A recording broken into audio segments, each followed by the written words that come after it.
Hello and welcome back to Born to Rant. I'm Brandon, and this week we are taking a look at the one James Cameron movie that no one ever seems to talk about anymore. No, not that one. The one that gave us Arnold Schwarzenegger saying sorry more times than I can count. The one that crossed over $350 million at the box office. And of course, the first movie to ever officially cost more than $100 million. Something that is now so routine we don't even bat an eye when it happens, which is kind of crazy. That's right, before Titanic and Avatar, there was True Lies. Written and directed by James Cameron and starring Arnold Schwarzenegger and Jamie Lee Curtis as Harry and Helen Trasker, respectively. And today we're going to be looking at how the movie came together, everything that makes it awesome. Here's my invitation. And its strange legacy now that James Cameron has decided to spend the rest of his life making Avatar movies. It was weird on True Lies. It was Tom Arnold that said he was going to be governor.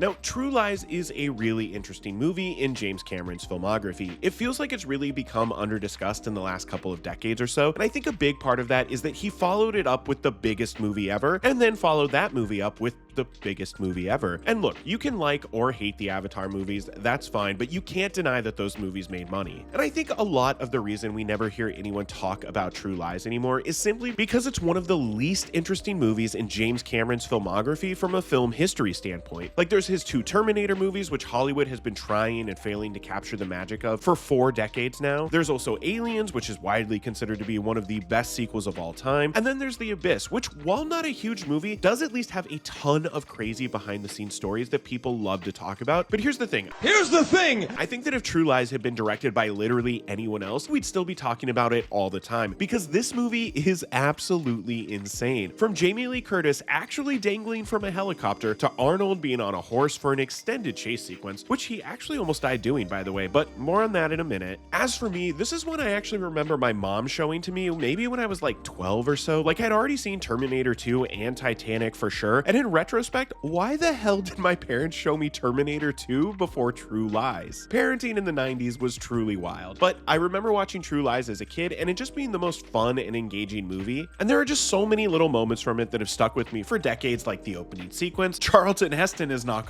Nick Fury, Bill Paxton, and the iconic You're fired. But before I get into all of that and everything I love about the movie, let's go back in time and learn a little bit more about how it all came together. And it actually all begins with a French comedy called La Totale, which follows a French spy that lives a double life as an ordinary guy with his family completely in the dark about his job as a spy. Meanwhile, his bored wife begins an affair with a con artist pretending to be a spy, and hijinks ensue. And actually, it was Arnold Schwarzenegger that brought La Totale to James Cameron, who watched it, instantly understood the potential that Arnie was seeing in the movie. I think it's also important to call out that Arnie was at a weird point in his career at this moment. Last Action Hero had come out in June of 1993 and been a massive financial disappointment, and if you'd like to learn more about that movie, go check out the video I did on it a while back. Anyway, Schwarzenegger was pretty desperate for a hit, and I think it makes perfect sense that he immediately turned to his most successful collaborator, James Cameron, who ended up hiring a team of writers to help him write the script, specifically the comedy parts, but then in true James Cameron fashion, he fired them all and decided to just write the script himself. As for the casting, Jamie Lee Curtis was actually a tough sell to Arnold, who wasn't initially seeing what she could bring to the character the same way that Cameron was seeing it. What? And at this point in her career, she was on a nice upward momentum. Halloween and all of her other horror movies were in the rearview mirror, and she'd had a nice pop in her career after Trading Places and A Fish Called Wanda in the 80s. But after doing test screens with a ton of different actresses, it became clear that Arnold just didn't have the chemistry needed with any of them, and none of them quite had the comedy chops to pull off the role. So he begrudgingly agreed with James Cameron to cast Jamie Lee Curtis. However, once the cameras started rolling, he was so impressed with her performance that he actually agreed to share top billing with her on the poster, which is actually just about the coolest thing he could have done because it cemented Jamie Lee Curtis as an above the title name for the rest of her career. There's also Tom Arnold, who claims he only showed up to the audition because he wanted to meet James Cameron and Arnold Schwarzenegger, but when he showed up, he and Arnie had such great chemistry that he actually ended up getting the role. And I do both love and despise him in this role. Like, he's so good and funny. Boy, I remember the first time I got shot out of a cannon. But he's also an absolutely vile human being. Hey, listen, Helen still loves you. You know, she just wants to bang this guy for a while, you know?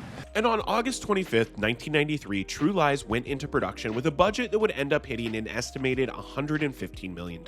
As for behind-the-scenes stories, my favorite is that for the striptease sequence, Jamie Lee Curtis and James Cameron rehearsed it privately over and over again, and while it is sometimes reported that her falling was an accident that happened while rehearsing, that she and Cameron loved and decided to keep in, it was more that while rehearsing they came up with the idea for Helen to fall, and that they wouldn't tell Arnold beforehand, which is why he reacts so strongly to the fall, and honestly, it is one of the funniest moments of the movie. And speaking of stunts, Arnold Schwarzenegger had not one, but two crazy stunt stories on this movie. The first is that he actually narrowly avoided dying while filming the horse riding sequence. His horse was startled and started going wild, and while he managed to slide off the horse, unfortunately, he was in a panic and didn't notice that he was about to slide off onto a 30-foot drop. Luckily, his stunt double saw this and was able to snag him just in the nick of time. The other story is that the stunt he had the most trouble performing was actually the tango sequence with Jamie Lee Curtis and Tia Carrere. He was convinced that it had to be the same caliber as Pacino's tango in Scent of a Woman, which is another movie that I feel like time has completely forgotten, but that's a story for a different video.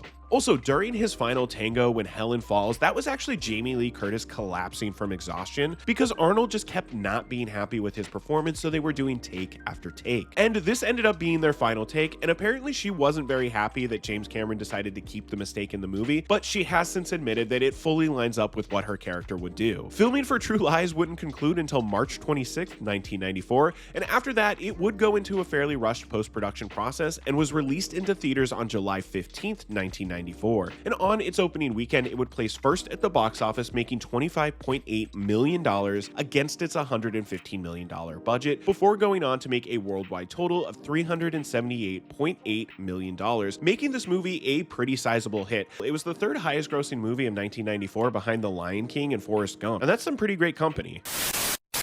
Apologies for the interruption, but I wanted to jump in and ask that if you're enjoying the video so far, that you take a moment to either like the video and or subscribe to the channel. Born to Rant is a completely independent channel, and I don't use any AI in the creation of my videos. And if that means anything to you at all, your support would mean the world. There's also a button beneath this video or a link to my Patreon in the description below if you'd like to support the channel as a member. Members get early access to videos, access to monthly exclusive videos, so check out the links below to learn more. And with all of that out of the way, I think it's time for us to steal a jet and dive into everything that makes True Lies just an all-time great action movie. Have you ever killed anyone?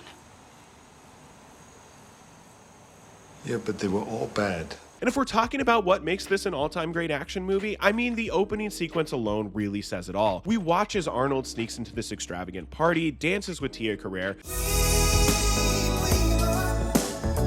and then blows this tank up before making an excellent getaway. And this is all in the first 15 minutes of the movie. Like, it's very clear that both James Cameron and Arnold Schwarzenegger knew this movie needed to have a massive opening sequence, and it does fully work, although I'm not entirely sure that Arnie really works as a spy. I mean, who's going to see this massive Austrian man and not remember every single detail about him? Shouldn't spies be more of an everyman able to move in and out of situations unnoticed? And actually, I do think there are some problems baked into the script that are just unavoidable. Like, for as much fun as Arnie is to hang out with during these action sequences, they seem to be the only thing he cares about. Like, when he goes home, he barely registers his wife and daughter as human beings. He doesn't care that he makes them wait on his birthday, and he doesn't really seem to care about anything at all until he thinks his wife is having an affair. But more on that in just a minute. My point is that Harry is just not a good dude. Like, even at the end when he and his wife have fully reconnected and reconciled, he still doesn't even say a word to her before jumping in a jet to go after their daughter. Like, he didn't learn anything about being a better husband or father throughout this entire ordeal. I also think that the pacing of this movie is just a little off. Like, the first 40 minutes or so is pretty dedicated to the plot with the terrorists. Then we meet Simon and spend an hour dedicated to that plot line before the bad guys literally kick down the doors, take over the plot again. But okay, before we get more into the plot, let's quickly talk a little bit about the filmmaking that went into creating this movie. First of all, I mean, it goes without saying that James Cameron just knows how to make an action movie. His pacing and sense of humor might be a little off here and there, but it also has Schwarzenegger riding a horse in an elevator. There's also the very era-appropriate cinematography of Russell Carpenter, who's very much following what was set up before him by Adam Greenberg on Terminator 2. Like, the movies don't look identical or anything, but there's an undeniable similarity to their colors and overall style, which, I mean, makes sense. Cameron's a pretty demanding guy and knows what he wants. But there are some really beautiful looking sequences in this movie, the highlight of which I actually think is the strip sequence with Jamie Lee Curtis. That sequence is just a masterclass of physical comedy, sexuality, reality, and James Cameron knowing how to shoot it so that all of those things come across. I mean, when she falls and Arnie jumps up, come on, you can't help but laugh out loud. I also think that Brad Fiedel is killing it on the score. I mean, this is just like a perfect big budget action movie score.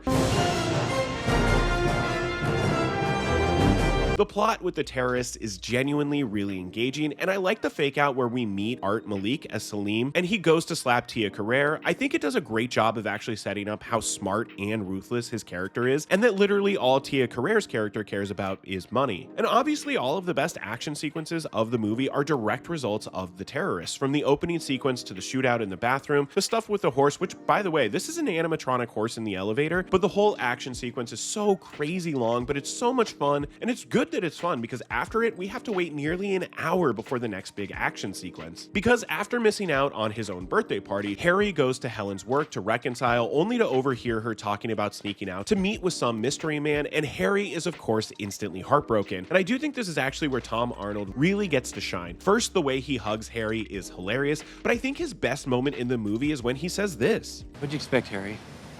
Helen's a flesh and blood woman and you're never there. It's just a matter of time. And again, Harry is not really a good guy because he fully snaps and pulls off all of the resources that were being used to track the terrorists to instead track this used car salesman and his wife. Now I think it's time for us to talk about Bill Paxton. I love Bill Paxton. Truly, I'm a huge fan. Go check out my video on Frailty if you want to hear me talk about how brilliant he is, but in True Lies, he is no less brilliant. I mean, Simon, the slimy car salesman, is just an all-time great character. He says the grossest things you've ever heard. Levette, get some wet. And his game to get women is so incredibly messed up. But I do absolutely love hanging out with him while he's on screen. And the detail that he says, Okay, this is a safe house. My place in the city's just a little too hot right now. So is the penthouse in New York. Before taking Helen to his shitty trailer in the middle of nowhere is just a chef's kiss for me from a script writing perspective. And I mean, Harry confronting Simon, who pees and possibly poops himself, is one of the most iconic moments of the movie. Like, Simon's pleas to live are so funny. I have to lie to women to get laid, and I don't score much. And I really am so glad that we get a nice little stinger at the end with him, only to see he's still trying to pull off the same scam. On the other hand, the interrogation scene with Jamie Lee Curtis is so incredibly messed up. Like, Harry and Gib are just psychologically tormenting her, and then his little setup for the striptease is also incredibly messed up. Like, what the hell was he thinking? That Helen would just be so relieved to see him she wouldn't care about the fact that he's been lying to her for 15 years, and the fact that he just again psychologically tortured her in an interview. Honestly, her beating him up is a highlight of the movie for me. She's the only person in the entire movie that gives him what he deserves, and I absolutely love it. And the last hour of this movie is the terrorists coming back into the fold, first kidnapping both Harry and Helen, and I love their little back and forth, and Helen being completely clueless that Harry is actually the spy. How can he do that? He is just a salesman, for Christ's sake. But the highlights of the last hour are Helen dropping the Uzi down the stairs and it perfectly shooting every single bad guy, the limousine fight and chase, and this shot of Jamie Lee Curtis being lifted out of the falling limo is so sick, and I love the look on her face. Like, she's so pleased with herself and absolutely terrified. It's just awesome. But of course, this is a James Cameron movie, so we have to have one final action set piece that goes even harder, and that's Harry commandeering this jet. Sorry.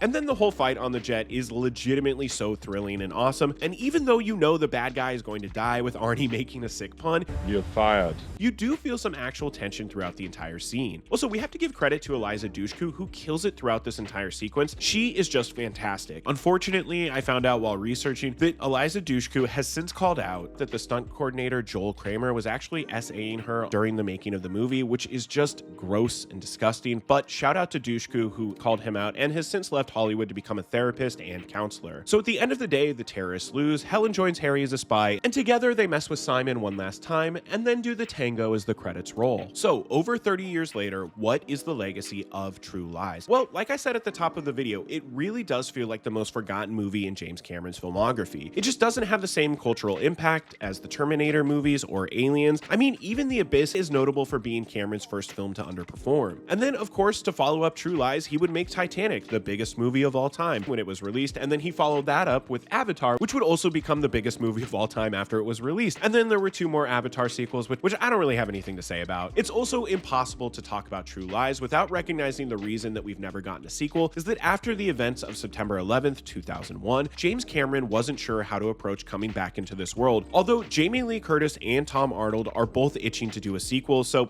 who knows? I would call Arnold and I would call Jim and say, really? More lies. And I actually don't think you'd even need James Cameron to direct a sequel. Like, True Lies is the only movie he's made that I think actually could have been directed by someone else. Like, I could absolutely imagine like a John McTiernan or someone else having directed this movie. But let me know what you think in the comments. Do you love True Lies? Where does it rank for you in Cameron's filmography? Would you ever want to see a sequel? If you've made it this far into the video, thank you for watching. And as always, an extra special thank you to all of my supporters on Patreon and my channel members here on YouTube. I truly could not do this channel without your support. Don't forget that members get early access to all videos and access to member exclusive videos like these, with new member exclusive videos being added every single month. And that's going to do it for Born to Rant this week. Okay, thank you.